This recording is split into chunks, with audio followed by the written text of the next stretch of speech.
Now with a clear stage. So I stopped very quickly before I left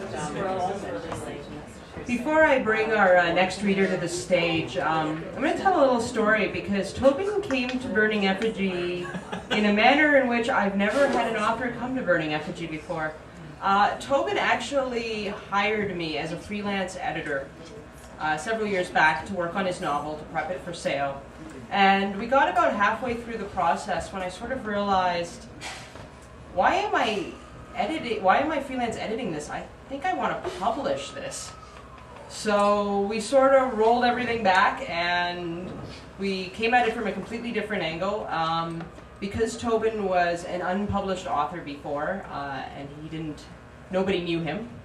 And, well, knowing Burning Effigy, we deal with primarily established talent. So for me, that was a bit of a conundrum because I'm not usually in the business of breaking authors anymore. I did that when the press first started, but these days it's sort of been kind of doing collectible horror chapbooks with established talent.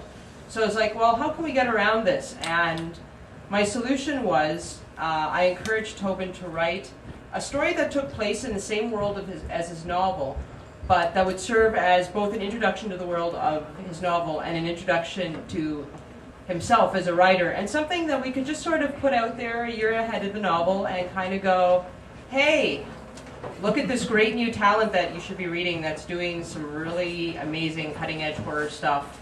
And so far it's worked. Vanishing Hope has been out less than 3 months. It is into its second printing. I've heard a lot of excitement about next year's No Hope, so yes, discovery authors, not such a bad thing after all. And with that, I'd like to welcome to the stage Tobin Elliott, author of Vanishing Hope.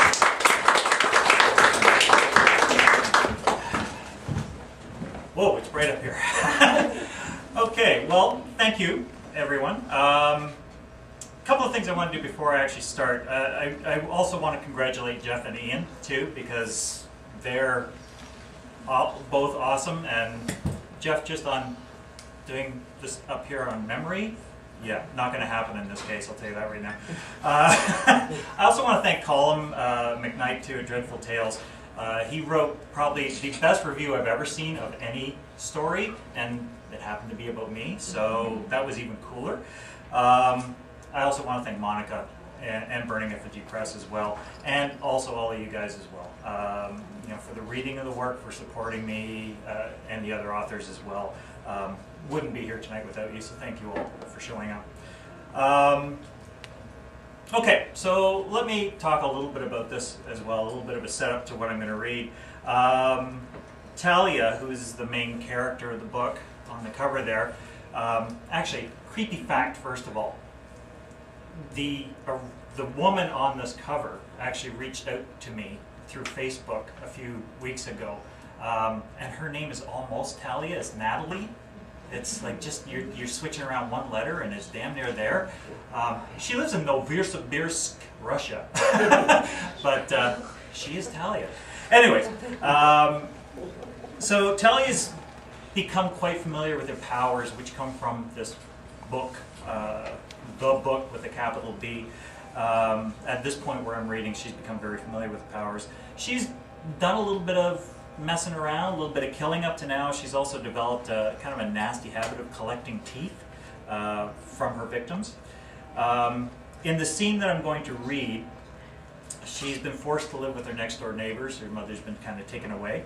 And if you want to know why, you have to read the book. So she's with the Kovacs, next door neighbors, and she hates it.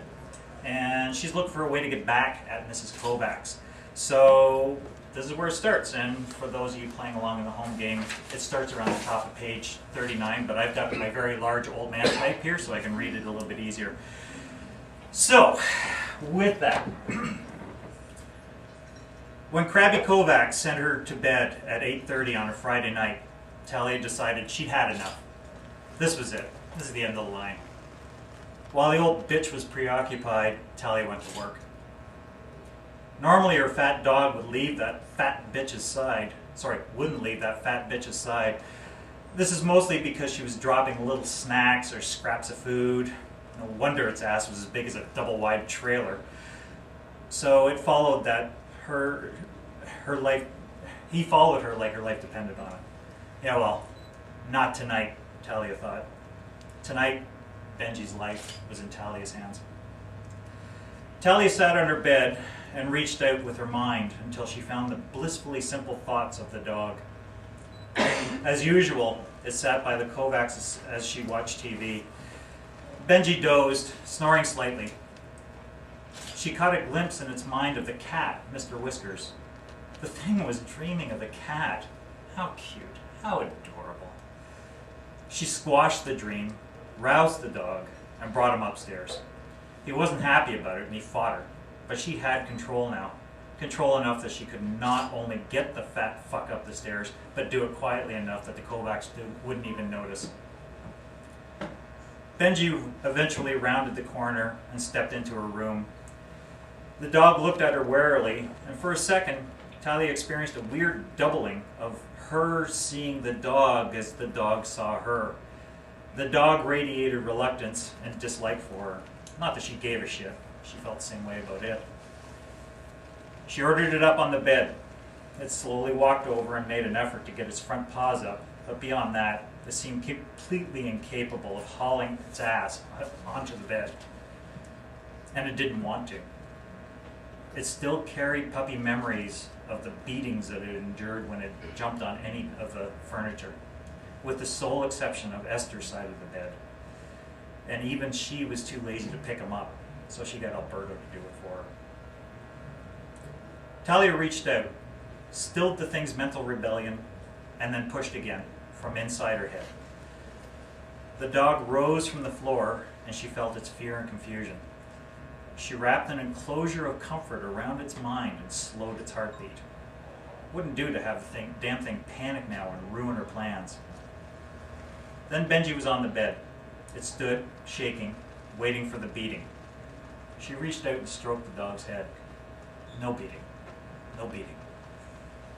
It wanted to bite her. It wanted down. It wanted to go back to Mrs. Kovacs where it was safe. Bite, down, bite, down. Bite, bite, bite. Its thoughts spun in a furious loop inside its head. It would do none of that. Talia wouldn't let it.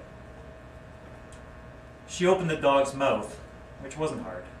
It was on the edge of panic, but still pliable. The thing was going to die, but she needed a tooth first, and his were bigger than the other two. That seemed to be a problem. She wrapped her fingers around the top fang, braced her thumb securely against it, and pulled. Then she pulled harder. The dog's head angled with each tug, but the tooth wouldn't budge. Benji was riding into full-blown panic now. She reached inside its head, tried to soothe him a bit, but it didn't seem to help. His eyes rolled back, his tongue dangled, foamy with saliva, as he huffed out desperate pants. His ears and tail switched frantically. And through it all, bite, bite, bite! She let go of the tooth, but didn't relax her concentration. Not even a little. She knew what happened when she did that. No way she was getting bitten again. Instead, she opened her hand and placed it palm up under the tooth. Then, keeping everything else under control, while also ensuring the dog didn't move, she focused on the tooth. She saw it in her mind, saw the way the gum sheathed it, and then, reaching out mentally, instead of with her fingers, she pulled. The tooth dropped into her hand, along with a hot gout of blood. She held the entire tooth, root and all. She was ecstatic with the results, but not so crazy about the blood. She reached out one more time and pinched off all the open blood vessels in the dog's mouth. It whimpered, eyes rolling back completely, and it went limp. Holy fuck, she thought. I made him pass out. Cool. Next, all the blood had to go away. So, she made it go away. 1 second it was there. Then, with no palpable passing of time, it was gone. Now the dog. She had myriad ways to kill it. She hesitated as she considered the various ways and means. and hesitated some more, and finally had to admit to herself that she didn't really want to kill him. But she did, if only to get back at that bitch Esther. That's the problem, she thought. It's Krabby Kovacs I want to hurt, not her stupid fat-ass dog. Yes, she had to admit she didn't like the thing. It was ugly, it was stupid. But it couldn't help the ugly, and the stupid came from how it was raised. Again, that was Krabby Kovacs' fault, not the dog's. But it went deeper than that. Uncle Charlie had wanted to do bad things to her. Mr. Squirrel had been mean. He'd bitten her. Mr. Whiskers had turned on her and attacked her. Hell, even her sister Lex was annoying and turned both her dad and her mom against her. But what had the dog done, besides just be a dog? She still wanted to punish Kovacs, however, so she sent the damn dog away, just like the blood. 1 second he was on the bed, the next, the slight depression in the bedclothes rose back to normal. No weight to hold it down anymore. Isn't that just like killing him, though, she wondered? She had to admit that it was. God damn it, Talia said, but quietly. The Kovacs were still downstairs, still watching TV, still unaware that the dog was missing. But they also seemed to, at the most inappropriate times, have superhero hearing. So she kept her voice low. And she called the dog back again. How she did it, she didn't know. She just reached out and found him. She didn't even know where she was reaching out to. No, not any place on Earth, that was for sure. There was no map for wherever that dog was. But she could reach out and find him. He had her distinction on him. Like he'd been, what, tagged? Marked? She didn't know. But he stood out as somehow hers. So she brought Benji back. Or what was left of him. He looked no different. Still missing a tooth. Conscious again, which was good. She didn't know how she would have explained an unconscious dog on the bed. So, outwardly, not much different. But he was different. She could tell. Thank you.